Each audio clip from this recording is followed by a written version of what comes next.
वाह, उफ, गोकुल पंडित दुश्मन। ये तो मतलब लोगों को दोस्तों से मिलता है और मुझे जो कुछ भी मिला वो दुश्मन से मिला। तो ये दुश्मन है, ये वो वाली। it's such a it the very appearance of this character had such a chilling effect. हाँ। We were in our teenage.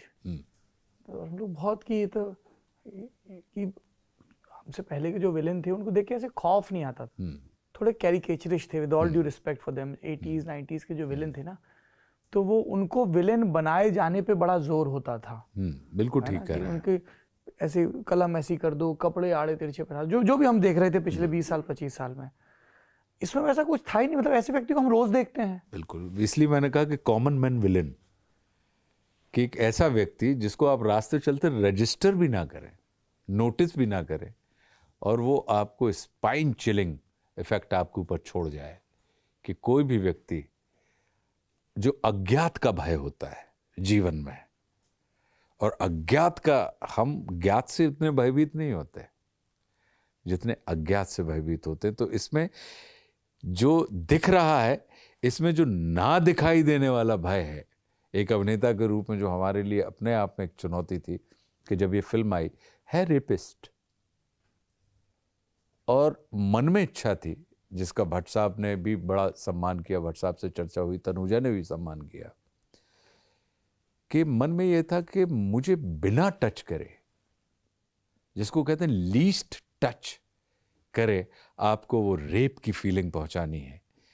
क्योंकि हमारे लिए मॉडल क्या था कि जब हम लोग, सबने देखा होगा कि क्या होता है, हर आदमी की निगाह में ऐसा क्या होता है कि किसी को क्रॉस करते हुए बच्चियां अपनी चुन्नी ठीक कर लेती हैं, और किसी के सामने उनको पता भी नहीं चलता कि उनके ऊपर का बटन खुला हुआ है, जबकि वो व्यक्ति उनको टच भी नहीं कर रहा है, छू भी नहीं रहा है।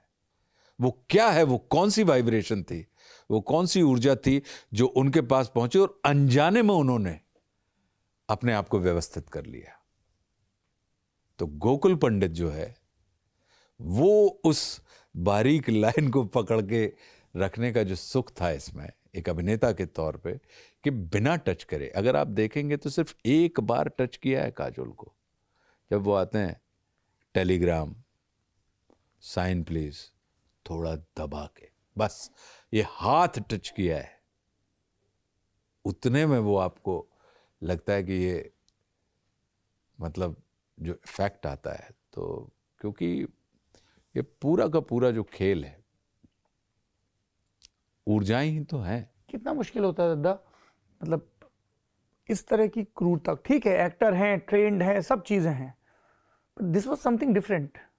हाँ, कठिन होता है, लेकिन ये बिल्कुल वैसा ही है कि जैसे अब इस कमरे की जो इलेक्ट्रिक वायरिंग है, जिसने की है उसको पता है कि ये लाइट अगर बंद करनी है तो वो वही बटन दबाएगा जहां से वो लाइट बंद होगी। लेकिन अगर मुझसे कह दिया जाएगा तो हो सकता है कि मैं मेन स्विच ऑफ कर दूं या मेन स्विच ऑन करूं। तो प्रशिक्षण जो है वो यहीं पे लाभ देता है व्यक्ति को, कि वो आपको इंटरनल वायरिंग से परिचय करवाता है कि इस चीज को आप इस तरीके से करिए, जब जरूरत हो उस बीज के ऊपर खाद पानी डालिए, भाव के उसको वृक्ष बनाइए, और उससे फिर उसको इस्तेमाल करके उससे आप अलग हो जाइए। तो इसलिए अगर आप देखें तो मैं अपने किरदारों को कभी घर नहीं ले जाता, मतलब अपनी फिल्मों को मैं, मतलब सेट पे आए, सेट पे कॉर्ड काटा और अपने घर चले गए। अगले दिन आए तो हेलो गोकुल पंडित, कैसे हैं आप, चलिए आइए अब वापस मित्रता करते। मैं एक किताब भी लिख रहा हूँ, मैं और मेरे किरदार, कि जैसे गोकुल पंडित है उसकी मुलाकात आशुतोष राणा से हुई।